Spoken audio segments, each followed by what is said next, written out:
Hello students, welcome to the first part of our next chapter, motion in one dimension.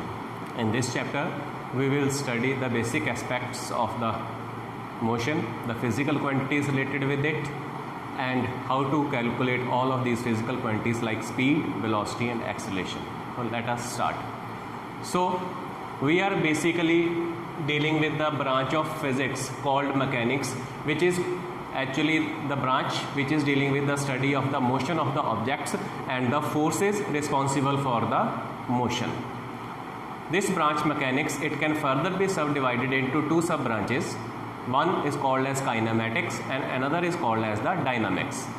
The kinematics is the branch of mechanics which deals with only the study of the motion of the objects without considering the cause of motion. That means in the branch kinematics, we are not studying the forces responsible for the motion of the objects, but only we study the different aspects of the motion. For example, velocity, speed, distance, displacement, acceleration, etc. When it comes to the dynamics, along with the kinematics, we also consider here the different forces acting on the body during the state of the motion. So here the forces are also considered along with the motion of the objects. Then we have some few important points which we must remember while studying the motion of the objects. One is the reference point. What is the reference point? Reference point is a point from where the motion is to be studied. It is the point with respect to which the motion is to be studied. It is actually the origin. Origin means the point from where the motion of an object starts. Second, coordinate system. A set of three mutually perpendicular lines which are intersecting each other at a single common point called origin, we call it as the coordinate system. So in order to describe the motion of an object in one-dimensional, two-dimensional or three-dimensional motion, we need to have a coordinate system. Sometimes we need to also measure the time along with the position, distance or displacement of the objects. So a coordinate system attached with a clock to measure the time, we call it as the frame of reference. So here we have a coordinate system which is known as Cartesian coordinate system, in which three lines are drawn in the space which are mutually perpendicular to each other, and they all are intersecting at one common point which is called as the origin. So this line along horizontal, it is called as the x-axis. The line going vertically upward, it is called as the y-axis. The line perpendicular to the board coming out, we call it as the z-axis. One-dimensional motion. Motion of a body in a straight line, we call it as a one-dimensional motion.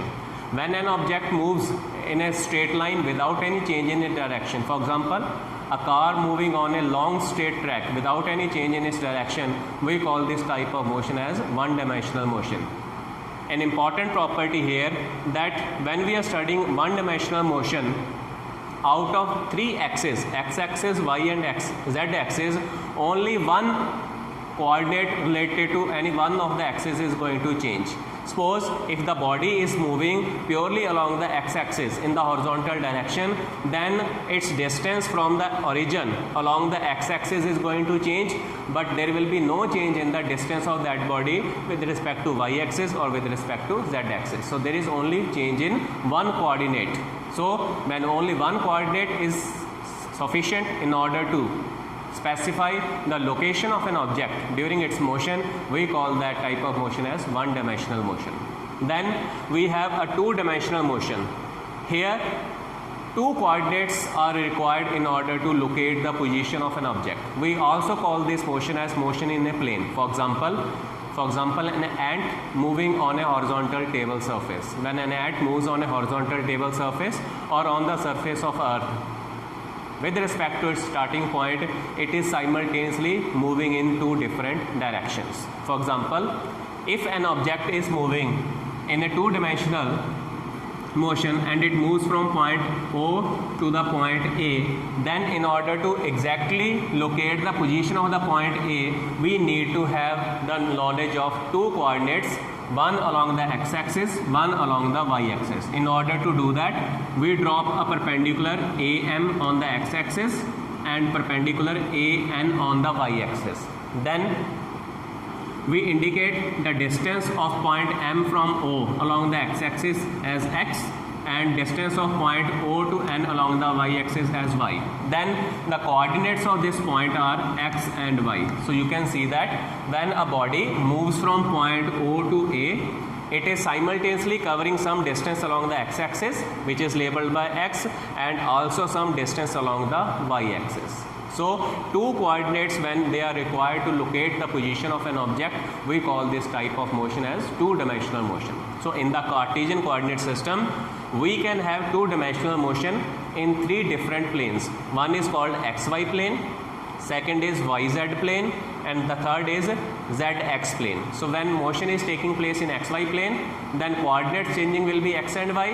When it will be yz plane, then the coordinates required to locate the position will be y and the z. And when the motion is along in the zx plane, then two coordinates required will be zx and the x. Then there is a three-dimensional motion. When all the three coordinates are required to pinpoint the location of an object, we call that type of motion as the three-dimensional motion. For example, a bird flying in the sky.